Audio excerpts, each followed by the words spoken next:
Hey guys, as always, before I start my video, I want to make a disclaimer saying that I don't think all conservatives are idiots. In fact, I've talked to many conservatives, intelligent conservatives, had many discussions. I want these people to forgive me while I tear the Forerunner 777 a new one. For a while, I made it a policy not to respond to people like Forerunner 777, either with a comment or with a video response, but recently I decided that this is a bad idea. I know most people say don't feed the trolls, but what happens is these people spout their bullshit without any opposition.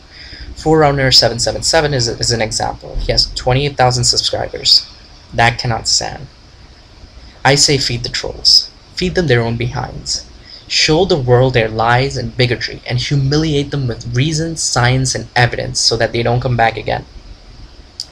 I also got a request from someone to respond to this video, so I wanted to keep my word. I forgot who asked me, because that was like 6 months ago. I know I rarely get around to making videos, but trust me, I will definitely heed your requests and eventually get to making that video.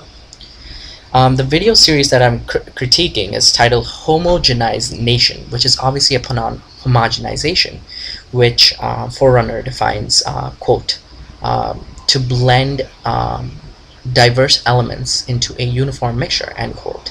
It is apparent that he is against having homosexuals integrated into society. So let me point out two things. First, that he defines homogenization as a verb. This lack of respect for the English language continues all throughout the video.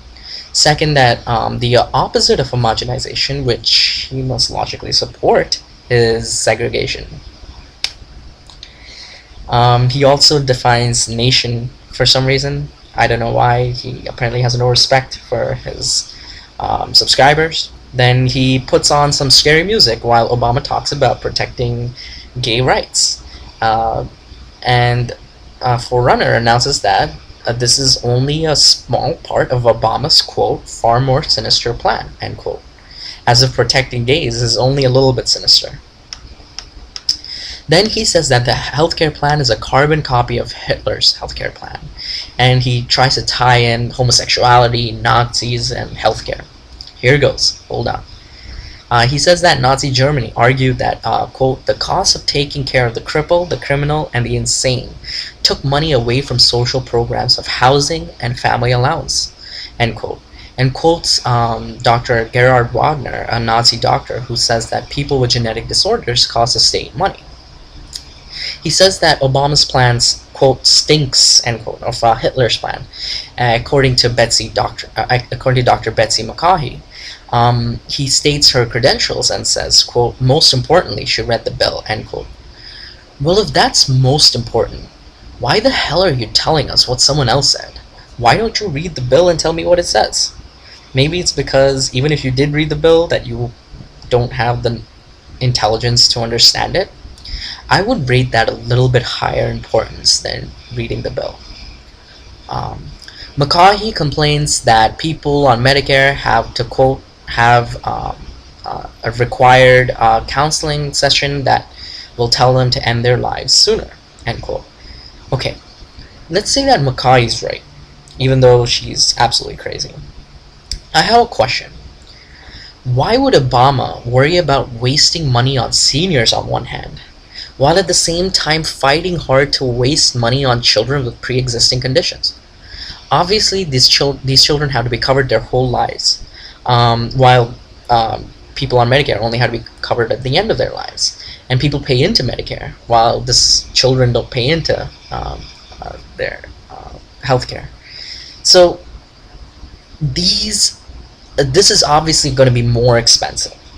Yet Obama is fighting for it. There's a lot of money going down the drain, and he's fighting for it. If you don't believe me, I'll post a link to an ABC News article that demonstrates this point. So how do you reconcile this obvious discrepancy of your idiotic logic? Why doesn't he mind wasting money on children, but he really doesn't want to waste money on seniors? Why? Why? I don't understand. And also, which evidence is stronger? On one hand, you have a section of the bill that is so much higher than your reading level that you have to rely on Betsy McCaughey. On the other hand, you have Obama actually taking action to protect children, while insurance companies are trying to exploit a loophole. Once again, this is in that article, ABC News article, so you can check it out. Also, speaking of Nazis arguing that covering disabled and mentally ill people wastes money, the only people I've heard complaining about the bill being a waste of money are Republicans and healthcare companies. I mean, these companies are trying to exploit a loophole so they don't have to cover a 12-day-old sick child. This is in that ABC News article.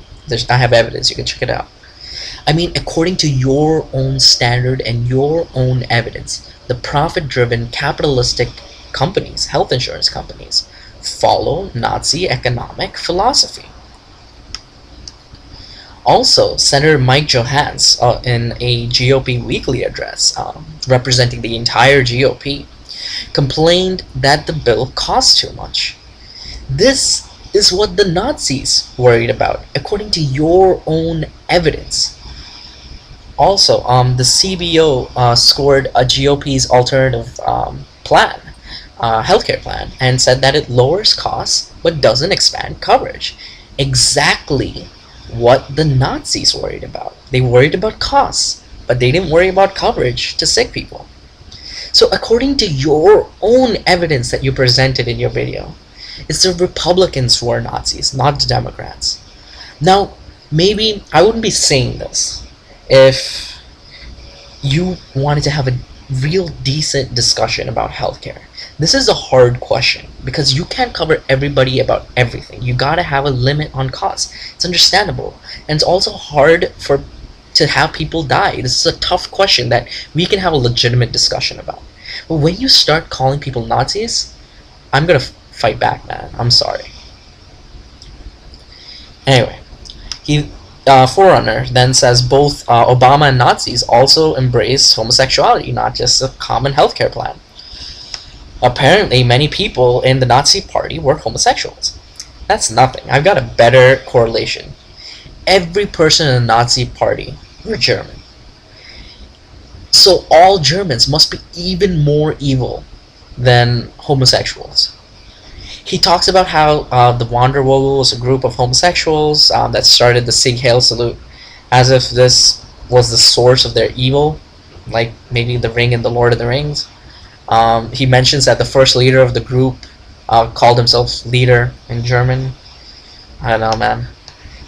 There are many ways I can go about responding to this. First, that Obamas and Nazis also embraced science. So according to you, science is evil. Secondly, the ancient Greeks also embraced homosexuality. If you don't believe me, watch the movie Alexander. It's a pretty bad movie, but they embraced homosexuals in that movie, man. According to you, Alexander's a Nazi. Or maybe the Nazis were Greeks like Alexander, since the Greeks did it first.